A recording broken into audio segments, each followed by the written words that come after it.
வந்திருக்கின்ற அனைவருக்கும் வணக்கம். இது வந்து நம்ம இந்த புதுமுகங்களை எனக்கு அறிமுகம் இல்லை. நம்ம செல்வா தான் வந்து இதுக்கு வரணுன்னு அப்படின்னு அழைச்சிட்டு வந்தாப்புல. அப்புறம் இதில் பார்த்தா எல்லாமே புதுமுகங்கன்னு சொன்னாங்க. வாழ்த்துக்கள். அவளூர் தொடர்கதை வந்து 27 புதுமுகங்களை வச்சு பாலச்சந்தர் சார் எடுத்தாங்க. அவளூர் தொடர்கதையில் மேக்சிமம் எல்லாமே புதிய நட்சத்திரங்கள் தான். அதே மாதிரி பாரதி ராஜாலாம் பல படங்கள் வந்து போகிற போக்கில் ஹீரோயினை செலக்ட் பண்ணுறது, ஹீரோவை செலக்ட் பண்ணுறது, பல விஷயங்கள் வந்து நமக்கு முன்னோடிகளாக அவங்க இருந்திருக்காங்க.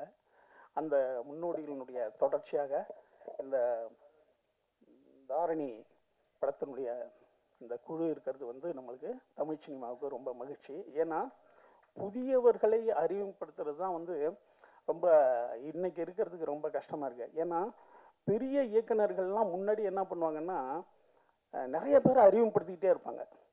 இப்போ பெரிய இயக்குநர்கள் யாருமே வந்து புதியவர்களை அறிமுகப்படுத்துறதில்ல, அவங்க பெரிய ஹீரோக்களை தான் தேடி போகிறாங்க. ஆனால் ஏன்னா வியாபாரம்ன்ற ஒரு விஷயத்தை அவங்க சொல்லி போயிடுறாங்க. ஆனால் அதுக்கு முன்னாடி பெரிய இயக்குநர்கள் எல்லாம் சின்ன சின்ன ஆர்டிஸ்டை வச்சு நிறையா படம் பண்ணுவாங்க. அது வந்து இப்போ வந்து ரொம்ப அதான் வியாபாரன்ற ஒரு விஷயத்தில் அவங்க வந்து சொல்லி நம்மளை எஸ்கேப் போயிடுறாங்க. இது வந்து இப்போ நம்ம மாஸ்டர் வந்து திருடாதிரி எனக்கு பண்ணாங்க. மாஸ்டர்கிட்ட எனக்கு பிடிச்ச விஷயம் என்னன்னு கேட்டால், இருப்பதை கொண்டு சிறப்பாக எடுக்கிறதுல மாஸ்டர் ரொம்ப முக்கியமானவர். ஏன்னா சினிமாவில் எல்லா நேரத்துலையும் எல்லாம் கிடைக்காது, வாழ்க்கை மாதிரி தான். அதை வந்து மிகச்சிறந்த முறையில் நமக்கு செஞ்சு தர்றவங்க. அப்புறம் இன்னொரு சிறப்பு என்னன்னா, அவர் ஒரு 200 வருஷம் வரைக்கும் நான் வாழுவேன்னு சொல்லியிருக்காரு. அது வந்து மிகப்பெரிய ஒரு விஷயம். ஒருத்தன் வந்து முதல்ல நம்பணும் நம்ம. ஏன்னா அது ரொம்ப முக்கியமானது. இப்போ நான் வந்து ஒரு 25 வருஷமாக மருந்து மாத்திரையே சாப்பிட்டது கிடையாது. எங்கள் அப்பாலாம் 50 வருஷம் மருந்து மாத்திரையே சாப்பிட்டது கிடையாது. எனக்கு தெரிஞ்சு டாக்டர்கிட்டே நாங்கள் போக மாட்டோம். ஏன்னா அப்படி வரும் தலைவலி இதெல்லாம் வரும். ஆனால் ஏதோ சுட தண்ணி கெடு தண்ணி எங்கள் அம்மா ஏதோ ஒன்று காய்ச்சி கொடுத்தாங்கன்னா சாப்பிட்டு சரியாயிடும். அது நாங்கள் மருந்து மாத்திரையே சாப்பிட்றதில்ல நாங்கள்.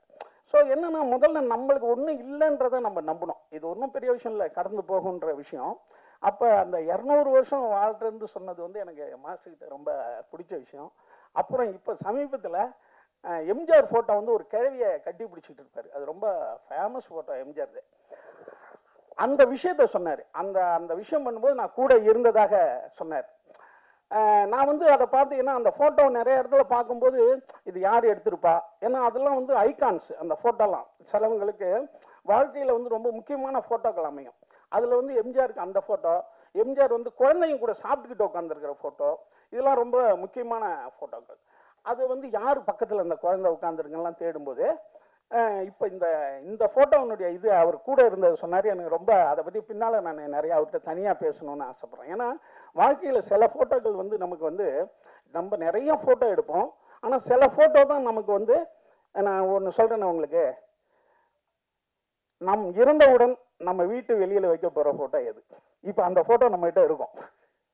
பயங்கரமானது இது. அதான் சொல்கிறேன். அப்போ ஒரு ஃபோட்டோ இருக்கும்.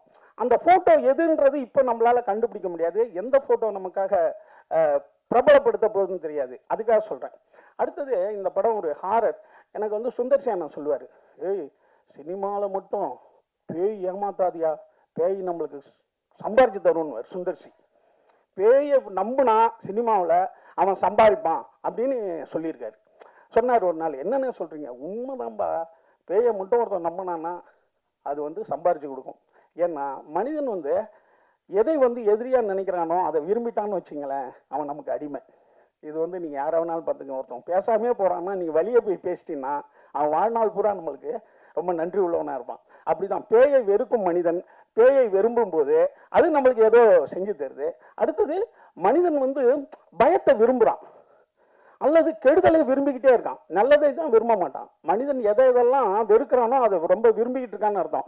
நீங்கள் அதிகமாக ஒரு விஷயத்தை வெறுக்கிறீங்கன்னா பின்னால் அதை விரும்பிட்டீங்கன்னா அதை நீங்கள் விடவே மாட்டீங்க. இப்படி ஒரு இது இருக்கு. அப்போ வந்து இந்த பேய் வந்து இன்னைக்கு சினிமாவில் வந்து பயம்ன்ற ஒரு விஷயத்தை மீறி சினிமாவில் வந்து விரும்பப்படுறது எதுக்குன்னா அந்த பயத்தை நம்ம விரும்புகிறோம். இதெல்லாம் வந்து டிராகுலான்னு சொல்லிட்டு 1931 இதனுடைய முன்னோடி இருக்குது. 1931 தான் இந்த மாதிரி பயங்கரமான படங்களை எடுத்தாங்க. 31 தான் அதுதான் இது. அது வந்து கழுத்தை கடிக்கும்னு சொல்லுவாங்க, ரத்தம் கக்கிடும் பார்த்தா அப்படின்னு இந்த மாதிரிலாம் இருந்தது. அடுத்தது எங்கள் காலத்தில் வந்து எக்ஸாசிஸ்ட்னு ஒரு படம் இருந்தது. அது தனியாக பார்த்துட்டா பரிசுலாம் சொல்லுவாங்க. ஒரு தேட்டரில் அந்த படம் ஓடும், தனியாக ஒருத்தவன் பார்க்கணும், பயப்படாமல் பார்த்துட்டானா அவனுக்கு பரிசுன்னு சொல்லுவாங்க. அதே மாதிரி நம்ம இதில் பேய்க்கதை மன்னன் பிடி சாமின்னு ஒருத்தர் இருந்தார். பேய்க்கதை தான் எழுதுவார் எப்போ பார்த்தாலும். அதே போல் விட்லாச்சாரியார், ஜெகன்மோகினி படம்லாம் வண்டியாக கட்டிக்கிட்டு போய் பார்த்த காலங்கள் உண்டு. இந்த பேய் படங்களுடைய கதைகள் வந்து ரொம்ப சுவாரஸ்யமானது. சினிமாவில் எப்படி ஒரு காதல் படம் வந்து ரொம்ப முக்கியமானதோ, மாஸ்டர் சொன்ன மாதிரி ஆக்ஷன் படங்கள் வந்து முக்கியமானதோ, அதே மாதிரி பேய் படங்களும் ரொம்ப முக்கியமானது. குறிப்பாக பேய்கள் வந்து பெண்களாக இருப்பாங்க இல்லையா? பெண்களை தான் நம்ம பேயாக இருக்கணும். ஏன்னா பெண்கள் தான் நம்ம சாமியாக கும்பிட்றதால பெண்களை நம்ம பேயாகவும் பார்ப்போம். இந்த புதிய இந்த டீம் வந்து மிகப்பெரிய வெற்றி அடைத்தோம். ஏன்னா சினிமான்ற அந்த சாதனம் வந்து சாதாரணது கிடையாது. நீங்கள் இன்னொரு சிறப்பான விஷயம் பண்ணியிருக்கீங்க. முதல் படம் ஆடியோ ரிலீஸ் அன்னைக்கே 2வது படத்துக்கு பூஜை போடுறது நான் இது வரைக்கும் சந்திச்சதில்லை. இதுதான் சினிமா வரலாறில் முதல் முறைன்னு நான் நினைக்கிறேன். அதுக்கும் என்னுடைய வாழ்த்துக்கள். ஏன்னா சினிமா என்பது வந்து சாதாரண ஒரு ஆயுதம் கிடையாதுங்க. சினிமா மிஷினை கண்டுபிடிச்சி, சினிமா கேமரா கண்டுபிடிச்சி டால்டாய்ஸ்கிட்ட போய் காட்டுறாங்க, போட்டு காமிக்கிறாங்க. உலக புகழ் பெற்ற எழுத்தாளர் டால்டாய்ஸ், ரஷ்ய எழுத்தாளர்கிட்ட போய் காட்டுறாங்க. அவர் கேட்குறாரு, எப்பா எல்லாம் போட்டு காட்டினீங்களே இந்த படம், இதை யார் எடுக்கிறது? ஒரு ப்ரொடியூசர்னு பேருங்க, அவர் பணம் போட்டால் தான் எடுக்க முடியும். சரி, இதுக்கு கருவி இருக்குல்ல, கேமரான்னு சொல்கிறீங்களே, இது யார் வச்சுருக்கா? அது ஒரு பணக்காரர் வச்சுருப்பாருங்க. சரி, இதை வந்து இப்போ எங்கள் வீட்டில் வந்து போட்டுட்டீங்க, இதை ஊரில் எப்படி போடுவீங்க? அது தேட்டருன்னு ஒரு கட்டணும், அதுக்கு ஒரு பணக்காரர் வேணும். அப்போ டால்ஸ்டாய் சொன்ன ஒரே கருத்து, இதை எடுக்கிறவனும் பணக்காரன், இதில் வந்து கருவி வச்சிருக்கிறவனும் பணக்காரன், தியேட்டருக்காரனும் பணக்காரன், எல்லா பணக்காரர்களும் சேர்ந்து எப்படி ஏழைகளுக்கு நல்லது பண்ணுவாங்க? இது ஒரு பணக்கார தொழிலாக இருக்குப்பா, இது ஏழைகளுக்கு நல்லது பண்ணுமான்னு கேட்டார் டால்ஸ்டாய். அதே மாதிரி காந்தி பார்த்த ஒரே படம் ராமராஜ்யம். அந்த படத்தை பார்த்து அவர் சொன்ன கருத்து என்ன தெரியுமா? இந்த சாதனம், அதாவது விஷுவல் மீடியா, வருங்கால உலகத்தை ஆளும், அதான் கையில் வச்சிருக்கோம், ஆனால் அது நல்லவர்கள் கையில் மட்டுமா இருக்கும் அப்படின்னு ஒரு கொஸ்டினாக போட்டார். அப்படி மிகப்பெரிய ஒரு சாதனம் வந்து விஷுவல் மீடியா. எம்ஜிஆர் சூப்பர் ஸ்டாராக இருக்காரு.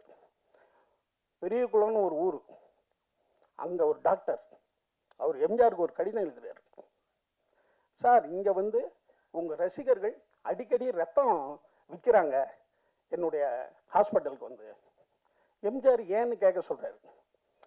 எம்ஜிஆர் படம் எப்பப்பெல்லாம் ஓடுதோ அவங்க கையில் காசு இல்லைன்னா ரத்தத்தை விற்று போய் படமாக்கான் எம்ஜிஆர் ரசிகன். இப்போ எம்ஜிஆர் அதுக்காகவே என்ன பண்ணுறாரு, அங்கே ஒரு கூட்டம் போட சொல்கிறாரு, ரசிகர்கள் கூட்டம். அதில் போய் அந்த ரசிகர்கள் மத்தியில் இனிமே உங்கள் வருமானத்துக்கு என்னவோ அதில் தான் என் படம் பார்க்கணும், நீங்கள் ரத்தத்தை விற்று படம் பார்க்குறதா சொல்கிறாங்க. அது உங்கள் தாய் தந்தைக்கோ உங்கள் குடும்பத்துக்கு தான் பயன்படணும், அல்லது உனக்கு தான் பயன்படணும் அந்த ரத்தம். என் படத்துக்கெல்லாம் உன் ரத்தத்தை விற்கக்கூடாது.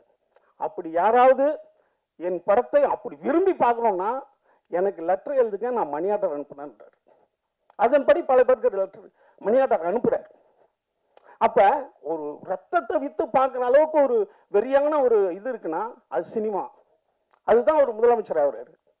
அப்போ அப்படி ஒரு ஆயுதமான ஒரு தொழில் வந்து இந்த சினிமா தொழில். இதில் நீங்கள் வந்திருக்கீங்க, முடிந்த அளவுக்கு சிறப்பான படங்களை எடுத்து இந்த சமூகத்திற்கு நன்மை செய்து நீங்களும் மிகப்பெரிய வெற்றி அடைந்த உங்கள் குடும்பத்தையும் எல்லாத்தையும் நீங்கள் வந்து ரொம்ப சரியாக சமமாக பார்த்து வளர்ந்துட்ட பிறகு டாட்டா காமிச்சிட்டு போகக்கூடாது. ஏன்னா சினிமா என்பதே என்னென்னா எல்லா மக்களையும் ஒன்றா வச்சு பார்க்கறது. நம்ம பக்கத்தில் இருக்கிறவங்க யாரெல்லாம் தெரியாது, ஏழை பணக்காரன், அவன் என்ன காஸ்ட்டு என்ன மதம்னு தெரியாது. அதுதான் வந்து பஸ்ஸு சினிமாலாம் பண்ணுறது. அதே போல் நீங்களும் ஒரு சமமான சமுதாயத்தை உண்டு பண்ண என்னுடைய அன்பான வாழ்த்துக்கள். இங்கே வந்து வாழ்த்த வந்த அனைவருக்கும் தனித்தனியாக சொல்ல முடியாது, அனைவருக்கும் என்னுடைய நன்றி. இந்த டீமுக்கு நம்ம வாழ்த்துவோம். நன்றி.